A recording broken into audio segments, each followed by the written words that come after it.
Chaos as deadly violence unfolded in tiny Leland, Mississippi. We gotta do better. Leland homecoming, man. Authorities say 6 were killed after a shooting on Main Street following the town's homecoming football game Friday night.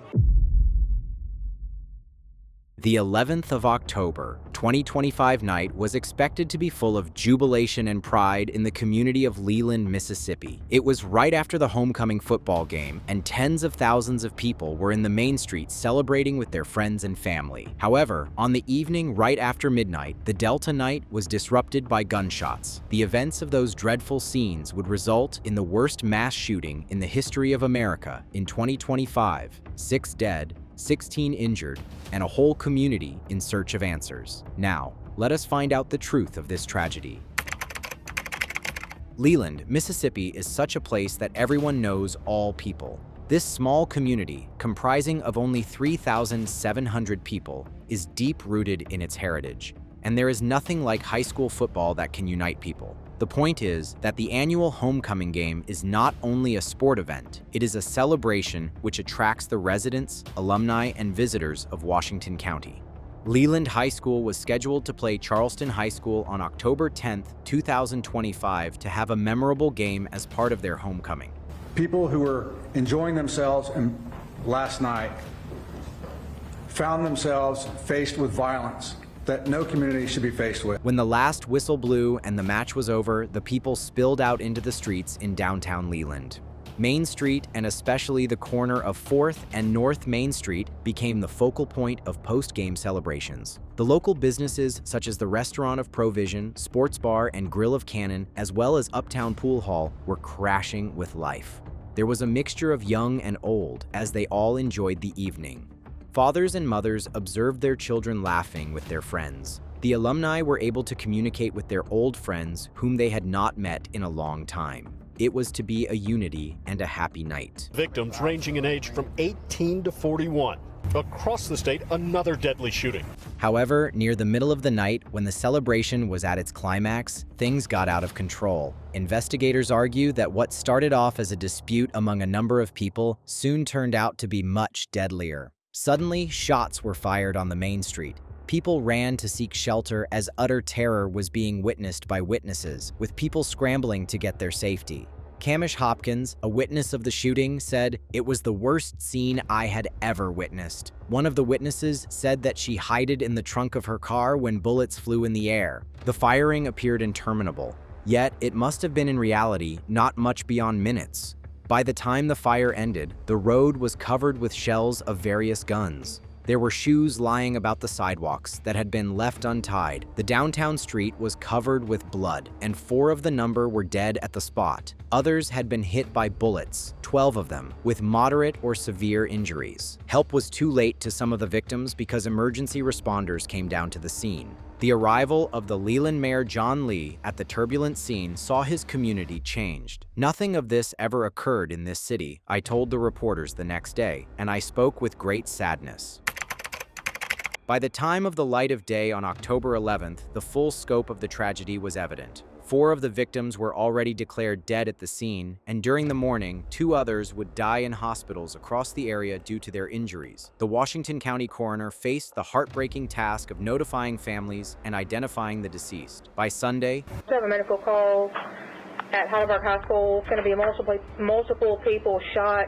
This one at a high school football game in the small town of Heidelberg, where officials say 2 people died. the names of all 6 victims had been released, each one representing a life cut tragically short and a family forever changed. Oreshima Johnson, 41, was among those killed. A member of the community with deep roots in Leland, Johnson's death left behind grieving family members and friends struggling to understand how a night of celebration had turned so deadly. Calvin Plant, just 19 years old, had his entire life ahead of him. His death represented the crushing loss of potential, all the dreams and aspirations that would never be fulfilled. Shelbyona Powell, 25, was another victim whose name would become central to the investigation. Young and full of life, Powell's death would reveal heartbreaking connections between the victims and accused. Caslin Johnson was only 18 years of age, and her adulthood had just begun.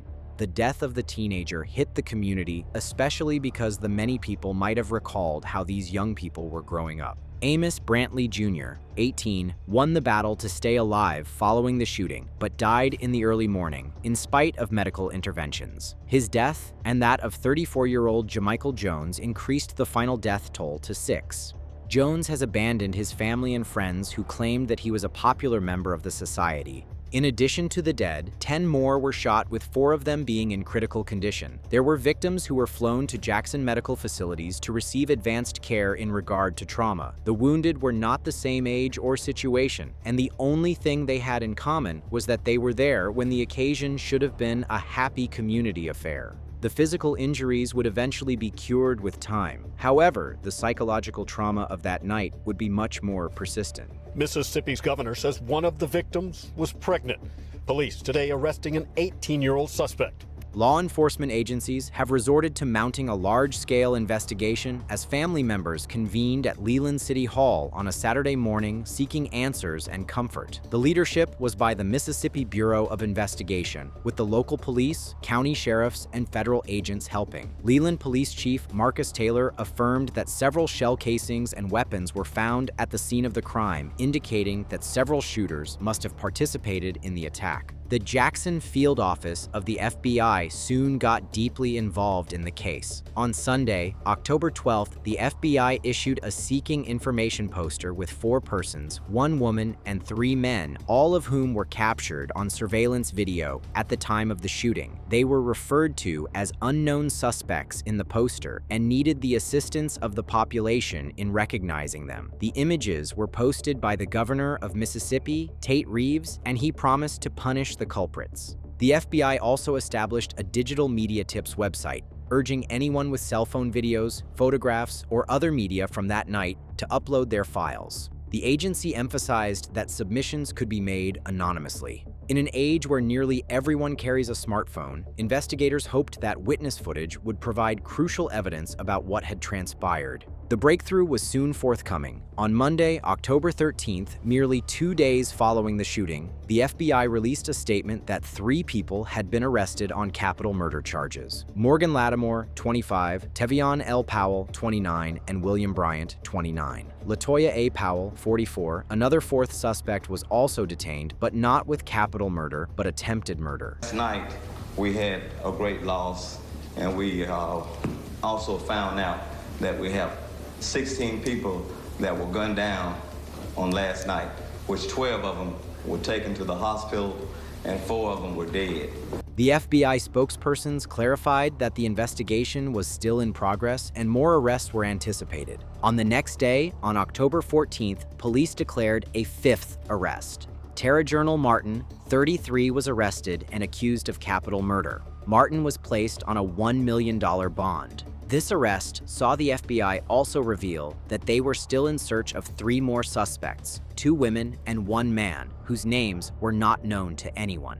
The most surprising, perhaps, was the depiction of links between some of the suspects and one of the victims. Detectives revealed that Tevion L. Powell and Latoya A. Powell were aunt and nephew. What is even more devastating is that the victim who died, Shelbyona Powell, was the niece of Latoya. The Leland shooting was not a one-time event. An outrageous wave of gun violence struck Mississippi the same weekend, with several shootings reported in the state during homecoming events. It was a disturbing trend. Community meetings turned into crime scenes, families were grieving, and communities were frightened. In Heidelberg, a small town of just 640 residents located about 85 miles southeast of Jackson, tragedy struck on the high school campus during the Heidelberg Oilers homecoming football game. The bodies of 2 people, including a pregnant woman, were discovered Friday night on school grounds. The shooting occurred the same evening as the game, though authorities did not initially clarify exactly when the gunfire erupted or how close it was to the stadium. An 18-year-old man was arrested and charged with 2 counts of murder and illegally possessing a firearm on school grounds. Governor Reeves expressed sorrow for the victims, noting the loss of not just 2 lives, but 3. given the pregnant woman's unborn child. Rolling Fork, Mississippi, a third shooting outside of a local football game there last night. Authorities there arresting 2 individuals. While back in Leland, the search for the gunman continues, city leaders asking for help. Another shooting took place in Rolling Fork, south of Leland, during a football event in South Delta High School. The incident injured 2 people, and police charged and arrested 2 suspects. The police stressed that there was no evidence linking the different shootings, which could perhaps indicate that each of them was an eruption of violence, in isolation and not an organized attack. Another wave of bloodshed came at the Lorman campus of Alcorn State University on a Saturday evening. No arrests were made at the time. School officials declared a shelter-in-place order on campus when the police surrounded the campus in the shooting. Still near the Mississippi Veterans Memorial Stadium, Jackson State University, there was another incident which took place around 7 p.m. on Saturday. The tailgating site in which Alabama State University was hosted by Jackson State is where the police went. A child had been shot on the belly and was taken to a hospital. Around 1 hour ago, a fire that allegedly broke out in one vehicle and spread to other vehicles had damaged 4 cars in the same area. It was not clear whether there was any interrelation between the fire and the shooting. The violence did not just stop in Mississippi. On Saturday night, a day after the shooting in Leland, a shooting in a bar on the island of St. Helena in South Carolina killed 4 people and injured over 20 others. The weekend was the loss of innocence that could not be understood. During the following days after the shooting, Leland had a hard time to cope with its loss. Cities put temporary curfews and canceled all public events on priority as the investigation was being done. This is not a time to keep your mouth closed. It's a time you open your mouth. You can save a lot of lives if you open your mouth and tell us what you have seen. The mayor working to heal a community in pain and on edge. Please pray for Leland, Mississippi. Pray for your city. The famed downtown shooting site was turned into an improvised memorial, and residents began to place flowers, candles, and messages on it in the memory of the victims and their families. The Leland shooting had been listed in the 14th mass killing in the United States in 2025, according to the Associated Press USATODAY Northeastern University Mass Killing Database, a database of homicides in which at least 4 individuals are killed intentionally within 24 hours.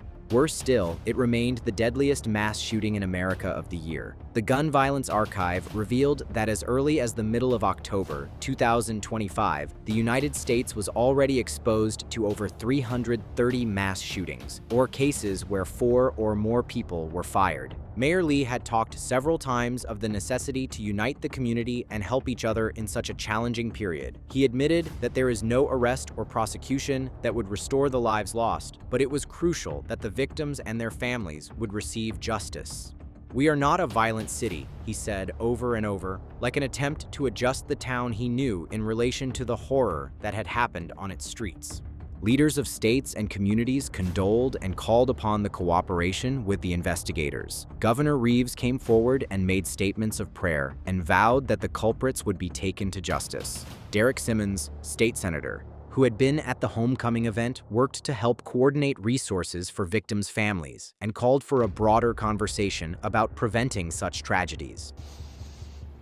Yeah, and Savannah, let's start with that investigation. Within the last hour, we've seen crews up and inspecting what is the town's only surveillance camera here. It was trained directly where this happened, so it could provide some necessary video for this investigation as it continues. As for the other victims, we know at least 10 others were transported from this scene to area hospitals. The FBI continued its investigation, urging anyone with information to come forward.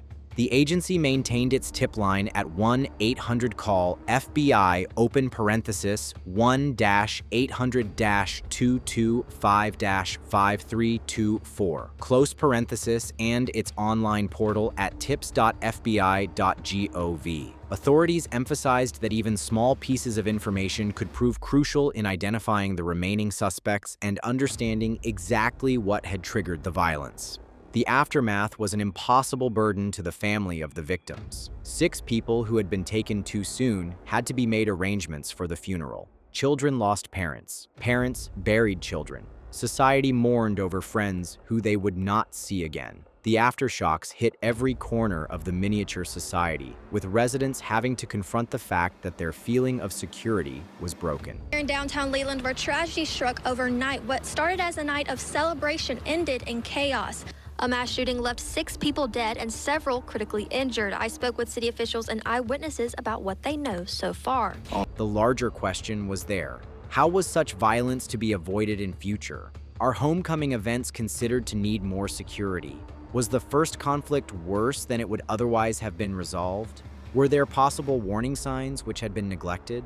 These were questions that could not easily be answered, but they were a burden on a community that was bent on making sure that such tragedy would never be repeated. On the day of October 11th, 2025, the entire town will still remember the moment when Leland is still healing. Oreshima Johnson, Calvin Plant, Shelbyona Powell, Caslin Johnson, Amos Brantley Jr., and Jamichael Jones will not only be remembered as victims of violence, but members of a community which denied tragedy its rightful place to define it. Their lives mattered, their loss is felt, and their society is never going to be the same. To go outside, there were bodies, there were people standing around, there were blood coming from people's rears and backs, side, arm, head, and when you get out, it was like Beirut.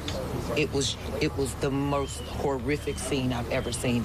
The Leland mass shooting reminds us of the fact that violence may hit any corner, even the tiniest and calmest communities. This case highlights the role of community collaboration with the law enforcers as the investigators keep on the hunt of the remaining suspects. In case you have any information concerning this case or the persons who are still on the hunt, do call the FBI at once. Keep in mind to like this video, subscribe to our channel to watch more true crime, and to share this story to spread awareness.